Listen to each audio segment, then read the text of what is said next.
Hi കൂട്ടുകാരെ, എല്ലാവർക്കും എൻ്റെ പുതിയൊരു വീഡിയോയിലേക്ക് സ്വാഗതം. എല്ലാവരും സുഖമായിട്ടും സന്തോഷമായിട്ടും ഒക്കെ ഇരിക്കുമല്ലേ? ഇന്നത്തെ നമ്മുടെ ഒരു ഡേ മൈ ലൈഫാണ് കേട്ടോ. ഉച്ചവരെയുള്ള നമ്മുടെ വീട്ടുകാര്യങ്ങളൊക്കെയാണ് ഞാൻ കാണിക്കുന്നത്. അന്നേരം രാവിലെ നമുക്ക് ദോശയായിരുന്നു കേട്ടോ. അന്നേരം മസാല ദോശയാണ് ഞാൻ ഉണ്ടാക്കിയത്. അന്നേരം മസാലയൊക്കെ ഞാൻ വേറെ വെച്ച് കൊടുക്കുന്നത് എന്താണെന്ന് ചോദിച്ചു കഴിഞ്ഞാൽ, ടിനോപ്പൻ മസാല കഴിക്കത്തില്ല. അന്നേരം വേണ്ടവർക്ക് മാത്രം അതിനകത്തേക്ക് മസാല വെച്ച് നമുക്ക് മടക്കി കൊടുത്താൽ മതിയല്ലോ. അങ്ങനെ മക്കളൊക്കെ സ്കൂളിൽ പോയി കഴിഞ്ഞപ്പോഴാണ് ഞാൻ പിന്നെ ഒരു മസാല ദോശയൊക്കെ കഴിച്ച് കഴിഞ്ഞ് അതിന് ചമ്മന്തിയായിരുന്നു കറി കേട്ടോ. പിന്നെ മിറ്റമൊക്കെ അടിക്കാനായിട്ട് ഇറങ്ങിയതാണ്. മിറ്റമൊക്കെ അടിച്ച് കഴിഞ്ഞപ്പോഴത്തേനും നമ്മുടെ വള്ളക്കാരൻ ചേട്ടൻ വന്നിട്ടുണ്ട് കേട്ടോ.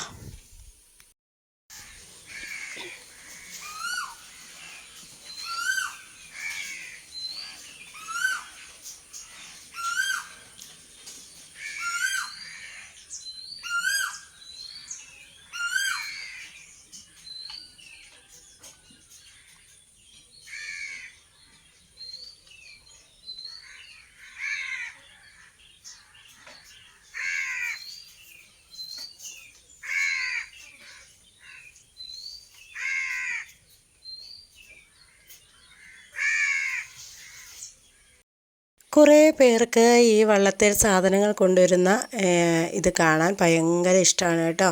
അത് എപ്പോഴും എനിക്ക് കമൻറ്റ് വരും, ബീന ഇന്ന് വള്ളക്കാരൻ ചേട്ടൻ വന്നില്ലേ എന്ന് ചോദിച്ചാൽ ഇടയ്ക്കിടയ്ക്ക്. അന്നേരം ഇത് കാണാൻ ഇഷ്ടമുള്ള ഒരുപാട് ആൾക്കാരുണ്ട്. അവർക്ക് വേണ്ടിയാണ് ഞാൻ ഈ വീഡിയോ കാണിക്കുന്നത് കേട്ടോ. അന്നേരം വീഡിയോ ഇഷ്ടമുള്ളവരെല്ലാം കാണുക, സപ്പോർട്ട് ചെയ്യുക. നിങ്ങളുടെ അഭിപ്രായങ്ങളൊക്കെ കമൻ്റായിട്ട് അറിയിക്കുക. ഇന്നേരം നമുക്ക് ഒരു ചോറ് ഊറ്റി വയ്ക്കുന്ന ഒരു സംഭവം ഉണ്ടല്ലോ, ഒരു പാത്രം. അതിൻ്റെ പേരെന്താണെന്നൊന്നും എനിക്കറിയത്തില്ല. അത് ഞാൻ പറഞ്ഞു വെച്ചിട്ടുണ്ടായിരുന്നു കേട്ടോ, പറഞ്ഞു വിട്ടിട്ടുണ്ടായിരുന്നു. അത് കൊണ്ടുവന്നിട്ടുണ്ടായിരുന്നു കേട്ടോ. അന്നേരം അത് ഞാനത് ഒത്തിരി വലുതാണോ എന്ന് നോക്കുവാണ്. അന്നേരം ഇപ്പുറത്തെ നമ്മുടെ വള്ളമാണ് ഈ കിടക്കുന്നത്. ആ വള്ളത്തിലോട്ട് കയറിയിട്ടാണ് ആ പാത്രം ഇങ്ങനെ എടുത്തു തരുന്നത് കേട്ടോ. ഈ വള്ളം ഇവിടെ കിടക്കുന്നതുകൊണ്ട് കുറച്ച് ബുദ്ധിമുട്ടാണ് സാധനം എടുത്തു തരാൻ വേണ്ടി. അന്നേരം ഇതാണ് നമ്മുടെ അരി ഊറ്റുന്ന ആ പാത്രം. എനിക്കിതില്ലായിരുന്നു കേട്ടോ. ഞാൻ ചരുവത്തിലൊക്കെയാണ് അരി ഊറ്റിക്കൊണ്ടിരുന്നത്. അന്നേരം നമ്മുടെ കൈ എപ്പോഴും മിക്കവാറും പൊള്ളാറുണ്ട് കേട്ടോ. നമ്മളിങ്ങനെ അടുപ്പയിലാണല്ലോ ചോറും ഒക്കെ വെക്കുന്നത്. അങ്ങനെ ഈ സംഭവം ഞാൻ വാങ്ങിച്ചത് 350 രൂപയാണ് ഇതിൻ്റെ വില കേട്ടോ. അന്നേരം നമ്മൾ ഒരുവിധം വലിയ കലത്തിലാണല്ലോ ചോറ് വെക്കുന്നത്. അന്നേരം അത് ഊറ്റിയിടാൻ പറ്റിയ ഒരു ഊറ്റുന്ന പാത്രമാണ് വാങ്ങിച്ചിരിക്കുന്നത് കേട്ടോ. പിന്നെ ഞാൻ ഇത്രയും സാധനങ്ങളൊക്കെ നമ്മുടെ വള്ളത്തിൽ നിന്ന് വാങ്ങിച്ചതാണ്. ഇപ്പം നമുക്ക് അത്യാവശ്യമുള്ളതൊക്കെ വാങ്ങിച്ചിട്ടുണ്ട്, തീർന്നതൊക്കെ കേട്ടോ. അല്ലാതെ നമ്മൾ സൂപ്പർ മാർക്കറ്റിൽ നിന്നും കടകളിൽ നിന്നും ഒക്കെയാണ് വാങ്ങി വെക്കുന്നത്. അതൊക്കെ കഴിഞ്ഞാണ് ഞാൻ പിന്നെ അരിയൊക്കെ ഇടാൻ പോകുന്നത് കേട്ടോ. അന്നേരം നമ്മുടെ ചോറൊക്കെ ഇന്നലത്തെ ഉണ്ടായിരുന്നു. അതൊക്കെ തിളപ്പിച്ചിട്ടാണ് മക്കൾക്ക് കൊടുത്തു വിട്ടിരിക്കുന്നത്. അന്നേരം ഞാൻ തീയൊക്കെ ഇപ്പം പിടിപ്പിക്കുന്നേ ഉള്ളൂ. തീയൊക്കെ കത്തിച്ച് നമുക്ക് ചോറിനുള്ള വെള്ളമൊക്കെ ഒന്ന് വെച്ച് കൊടുത്തിട്ടുണ്ട്. പിന്നെ ഞാൻ കറി വെക്കാൻ നോക്കിയപ്പോഴത്തേന് മീനൊന്നും 2 ദിവസമായിട്ട് വാങ്ങിക്കുന്നില്ല ഇപ്പം കേട്ടോ. ഞങ്ങൾക്ക് വയറിന് നല്ല സുഖമില്ല ആർക്കും. അതുകൊണ്ട് ഞങ്ങളിപ്പം പച്ചക്കറിയാണ്. അന്നേരം ഞാൻ ഫ്രിഡ്ജിനകത്ത് നോക്കിയപ്പോൾ ഒരു അവിയൽ വെക്കാൻ, ഒരു തട്ടിക്കൂട്ട് അവിയൽ വെക്കാൻ കേട്ടോ. അതിനുള്ള കുറച്ച് സാധനങ്ങളൊക്കെ ഇരിപ്പുണ്ടായിരുന്നു. അതൊക്കെ ഞാനൊന്ന് എടുത്തു കേട്ടോ. ഒത്തിരി ഒന്നുമില്ലായിരുന്നു. നമുക്കൊരു അത്യാവശ്യം ചെറിയൊരു അവിയൽ ഒപ്പിക്കാം. അന്നേരം ഇന്ന് നമ്മുടെ അപ്പൂസിൻ്റെ സ്കൂളിലെ ആനിവേഴ്സറിയാണ്. എനിക്ക് ചോറ് കഴിച്ച് കഴിഞ്ഞിട്ട് സ്കൂളിൽ പോകണം കേട്ടോ. അന്നേരം നമ്മൾ പെട്ടെന്നാണ് ചോറും കറിയൊക്കെ വെക്കുന്നത്. അന്നേരം പ്രത്യേകിച്ച് ഞാൻ വേറെ കറികളൊന്നും ഇന്ന് ഉണ്ടാക്കുന്നില്ല. ഒരു തട്ടിക്കൂട്ട് അവിയലെന്ന് പറഞ്ഞില്ലേ, തട്ടിക്കൂട്ട് അവിയലാണേലും നല്ല ടേസ്റ്റുള്ള, നല്ല ഹെൽത്തിയാണല്ലോ അവിയൽ. എല്ലാം കൂടെ ചേരുന്നതാണ് അവിയൽ അല്ലേ. അന്നേരം നമുക്ക് മാസത്തിൽ ഒരു ദിവസമൊക്കെ ഈ അവിയൽ കഴിക്കണമെന്ന് തന്നെയാണ് ഞാൻ പറയുന്നത് കേട്ടോ. അന്നേരം ഞാൻ ഇങ്ങനെ എന്തെങ്കിലുമൊക്കെ നമുക്ക് അവിയൽ വെക്കാൻ ഉണ്ടെങ്കിൽ ഞാനത് അവിയലാക്കും. എല്ലാ കഷ്ണങ്ങളും ഒന്നും ഇപ്പം നമ്മുടെ കൈ കാണത്തില്ല. ഇപ്പം പച്ചക്കറിക്കൊക്കെ നല്ല വിലയാണല്ലോ. അന്നേരം ഇപ്പം ഞാൻ എടുത്ത് നോക്കിയപ്പോഴത്തേന് പടവലങ്ങയില്ല കേട്ടോ. ബാക്കി എല്ലാ സംഭവങ്ങളും ഉണ്ട്. അന്നേരം ഞാൻ ആ വെളിയിലോട്ട് തന്നെ ഇരുന്ന് അതൊന്ന് അരിഞ്ഞെടുക്കുകയാണ്.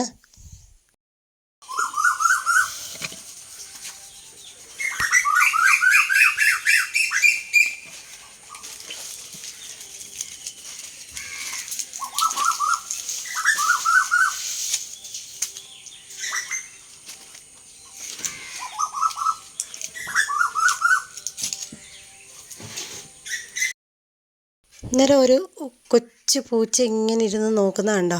ഞാനിവിടെ ഇരുന്ന് അരിവാണ് കേട്ടോ. എവിടെ നിന്ന് വന്നതാണെന്ന് എനിക്കറിയത്തില്ല. ഇപ്പം എന്തായാലും നമ്മുടെ മുറ്റത്ത് എപ്പോഴും ഉണ്ട്. ഞാൻ മീൻ വെട്ടുന്ന സമയത്തൊക്കെ ഇങ്ങനെ ഇട്ട് കൊടുക്കും. ഇപ്പം 2 ദിവസമായിട്ട് നമ്മൾ മീൻ വാങ്ങുന്നില്ല കേട്ടോ. അതുകൊണ്ട് പൂച്ച ഇങ്ങനെ നോക്കുവാണ് ഞാൻ മീൻ വെട്ടുവാന്നോന്ന്. മീൻ വെട്ടുമല്ലെന്ന് അറിഞ്ഞപ്പോഴത്തേന് മാറിപ്പോയിരിക്കുകയാണ്. അന്നേരം നമ്മൾ ഈ അവിയലിനുള്ള കഷ്ണങ്ങളെല്ലാം ഒന്ന് അരിഞ്ഞെടുത്തിട്ടുണ്ട്. പിന്നെ നമ്മൾ ചട്ടി ഒന്ന് അടുപ്പിലോട്ട് വെച്ച് കൊടുത്തിട്ട് കുറച്ച് വെളിച്ചെണ്ണ ഒഴിച്ചിട്ട് പിന്നെ നമ്മൾ ഈ കഷ്ണങ്ങളൊക്കെ ഒന്ന് നല്ലവണ്ണം വഴറ്റിയിട്ടാണ് ഉപ്പും മഞ്ഞൾപ്പൊടിയും കൂടെ ചേർത്തിട്ട് ഒരു ശകലം വെള്ളം കൂടെ ഒഴിച്ചിട്ടാണ് വെക്കുന്നത് കേട്ടോ. അന്നേരം എൻ്റെ അവിയൽ കുഴഞ്ഞിരിക്കുന്ന അവിയലല്ല, ഞാൻ ഇച്ചിരി ചാറോട് കൂടിയ അവിയലാണ് ഉണ്ടാക്കുന്നത് കേട്ടോ. കാരണം വേറെ കറികളൊന്നും ഇല്ലാത്തതുകൊണ്ട് ഞാൻ കുറച്ച് ഗ്രേവി ഇടുന്നുണ്ട്. എനിക്കൊരു ശകലം ചാറ് അവിയലിന് ഇഷ്ടമാണ്. അന്നേരം നിങ്ങളിതാണോ ചേച്ചി അവിയലെന്നൊന്നും ചോദിക്കരുത് കേട്ടോ. അന്നേരം അതിന് പുളിക്കായിട്ട് നമ്മൾ ഒരു തക്കാളി ഇട്ട് കൊടുക്കുന്നുണ്ട്. കുറച്ച് വാളംപുളി അവസാനം ഞാനൊന്ന് ചേർത്ത് കൊടുക്കുന്നുണ്ട് അതിൻ്റെ വെള്ളം കേട്ടോ. അന്നേരം തക്കാളി ഞാൻ ഈ കഷ്ണങ്ങളൊക്കെ ഒന്ന് വേകാറായപ്പോഴാണ് ഒന്ന് അരിഞ്ഞിട്ട് കൊടുത്തിരിക്കുന്നത്. അതിൻ്റെ ഇടയ്ക്ക് ഞാനൊന്ന് അരി ഇട്ട് കൊടുത്തപ്പോഴത്തേന് എൻ്റെ കയ്യിലോട്ട് ആ വെള്ളം ഒന്ന് വീണിട്ടുണ്ടായിരുന്നു. നിങ്ങൾ ശ്രദ്ധിച്ച് കാണുമല്ലോ അല്ലേ. മിക്കവാറും നമ്മൾ ഈ അടുപ്പിൽ ഇങ്ങനെ ജോലി ചെയ്യുന്ന സമയത്ത് ധൃതി വെച്ച് ചെയ്യുമ്പോഴത്തേന് എന്തായാലും കൈയൊക്കെ ഈ വീട്ടമ്മമാരുടെ പൊള്ളാറുണ്ടല്ലേ. അന്നേരം എൻ്റെ അങ്ങനെയാണ്. എൻ്റെ കയ്യിലോട്ടിപ്പം ആ ചോറിന് ഉള്ള അരി ഒന്ന് കഴുകി ഇട്ട് കൊടുത്തപ്പോൾ സമയത്താണ് വെള്ളം വീണത് കേട്ടോ. ശരിക്കും പൊള്ളിയെന്നാണ് ഞാൻ ഓർത്തത്, പക്ഷേ ഒന്നും പറ്റിയില്ല കേട്ടോ. നമ്മുടെ അവിയലിനുള്ള കഷ്ണങ്ങളൊക്കെ അവിടെ അടുപ്പിലിരുന്ന് വേകുന്ന സമയത്ത് അതിനുള്ള അരപ്പൊന്ന് റെഡിയാക്കിയാണ് കേട്ടോ. അന്നേരം ഞാൻ അതിന് വേണ്ടി കുറച്ച് തേങ്ങായും കുറച്ച് മഞ്ഞൾപ്പൊടി കുറച്ച് ജീരകം ഇട്ട് കൊടുത്തിട്ടുണ്ട്. അത് ഇതിനകത്ത് വന്നിട്ടില്ല. പിന്നെ കുറച്ച് ചുവന്നുള്ളി ഇത്രയും പിന്നെ പച്ചമുളകും ഇട്ട് കൊടുത്തിട്ടുണ്ട് കേട്ടോ. ഇതൊന്ന് ചതച്ചെടുത്തുകൊണ്ട് വന്നിട്ട് വേണം നമ്മൾ ഈ കഷ്ണങ്ങളൊക്കെ വെന്ത് കഴിയുമ്പോഴത്തേന് അതിനകത്തേക്കൊന്ന് ചേർത്ത് കൊടുക്കാൻ വേണ്ടി. അന്നേരം പെട്ടെന്നാണ് ഞാൻ ജോലികളൊക്കെ തീർക്കുന്നത് കേട്ടോ. അപ്പൂസിൻ്റെ സ്കൂളിൽ ആനിവേഴ്സറി ആണെന്ന് പറഞ്ഞല്ലോ. അന്നേരം ഉച്ച കഴിഞ്ഞാണ് പരിപാടിയൊക്കെ തുടങ്ങുന്നത്. അന്നേരം അപ്പൂസിൻ്റെ ഡാൻസ് ഉണ്ട് കേട്ടോ. ഞാൻ ഇതിൻ്റെ ലാസ്റ്റ് അപ്പൂസിൻ്റെ ഡാൻസ് ഇടുന്നുണ്ട്. നിങ്ങളെല്ലാവരും ഒന്ന് സ്കിപ്പ് ചെയ്യാതെ വീഡിയോ കാണണം കേട്ടോ. അന്നേരം അപ്പൂസിൻ്റെ ഡാൻസ് ഇടുമ്പം പാട്ടിടാൻ പറ്റത്തില്ല, നമുക്ക് യൂട്യൂബ് മാമൻ കോപ്പിറൈറ്റ് തരുമല്ലോ. അതുകൊണ്ട് ഞാൻ മ്യൂസിക് ഇട്ടാണ് ഈ ഡാൻസ് ഇട്ടിരിക്കുന്നത്. ഇതിൻ്റെ ഇടയ്ക്ക് ഞാൻ ഈ അവിയലിനകത്തോട്ട് കുറച്ച് വാളംപുളി ഒന്ന് ചേർത്ത് കൊടുത്തിട്ടുണ്ടായിരുന്നു. പിന്നെ നമ്മുടെ അരപ്പൊക്കെ ഒന്ന് ചതച്ചെടുത്തുകൊണ്ട് വന്നിട്ട് അതുകൂടെ ഇട്ട് കൊടുത്തിട്ടുണ്ട് കേട്ടോ. അന്നേരം ഈ അരപ്പും കഷ്ണങ്ങളും ഒക്കെ ഒന്ന് മിക്സാക്കിയിട്ട് ഒന്ന് വെന്ത് വരുമ്പോൾ നമുക്കിനി പച്ച വെളിച്ചെണ്ണയും കറിവേപ്പിലയും കൂടെ ഇട്ട് കൊടുത്താൽ മതി. നമ്മുടെ സൂപ്പർ അവിയലായിരുന്നു കേട്ടോ. അന്നേരം ഇത് കുഴഞ്ഞിരിക്കുന്ന അവിയൽ നല്ല ടേസ്റ്റാണ് ഒന്നുകൂടെ. എന്നാലും ഞാൻ പറഞ്ഞില്ലേ നമുക്ക് വേറെ കറികളൊന്നും ഇല്ലാത്തതുകൊണ്ട് കുറച്ച് ഗ്രേവി ഇട്ടാണ് ഞാൻ ഇന്നത്തെ അവിയൽ എടുക്കുന്നത്. അന്നേരം നമ്മുടെ അവിയലിൻ്റെ കഷ്ണങ്ങൾ എല്ലാം വെന്ത് വന്നപ്പോഴാണ് ഞാൻ ഈ അരപ്പിട്ട് കൊടുത്തിരിക്കുന്നത് കേട്ടോ.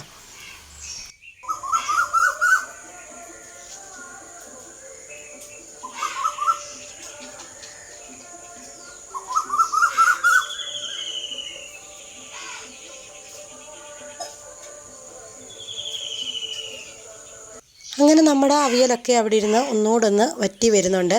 ഈ സമയത്ത് നമ്മളിങ്ങനെ അടുപ്പേ വെക്കുന്ന പാത്രങ്ങളൊക്കെ ഞാനിങ്ങനെ വെളിയിലിരുന്നാണ് കഴുകുന്നത് കേട്ടോ.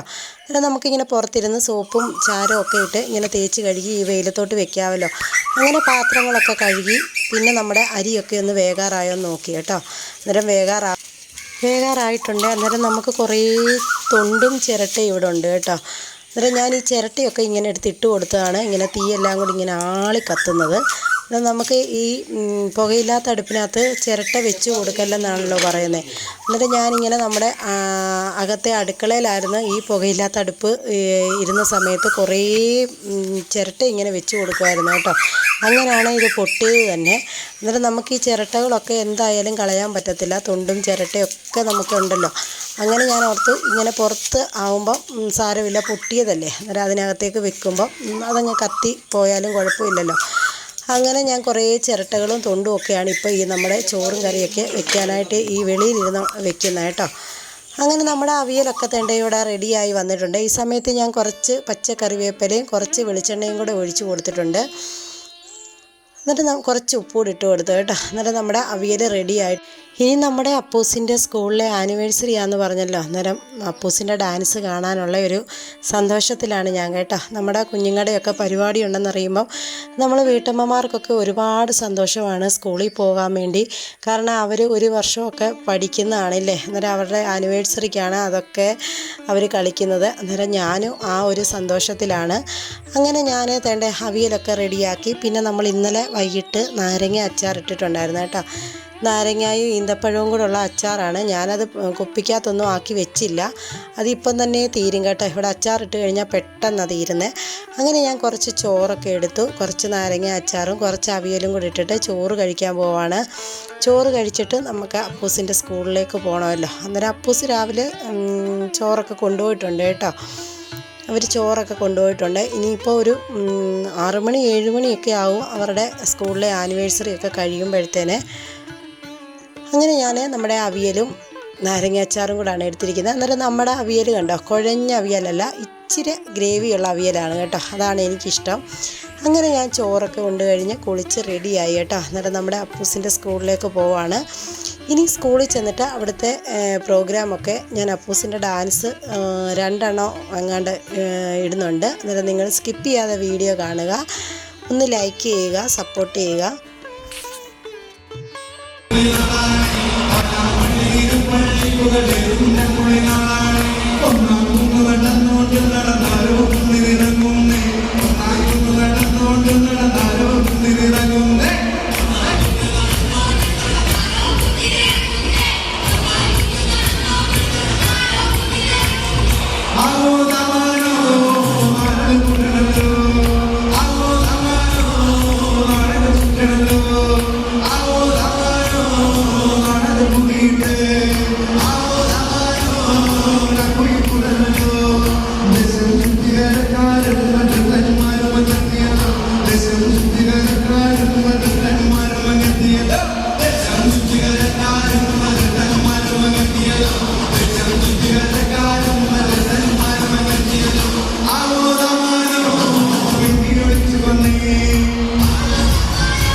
Thank you.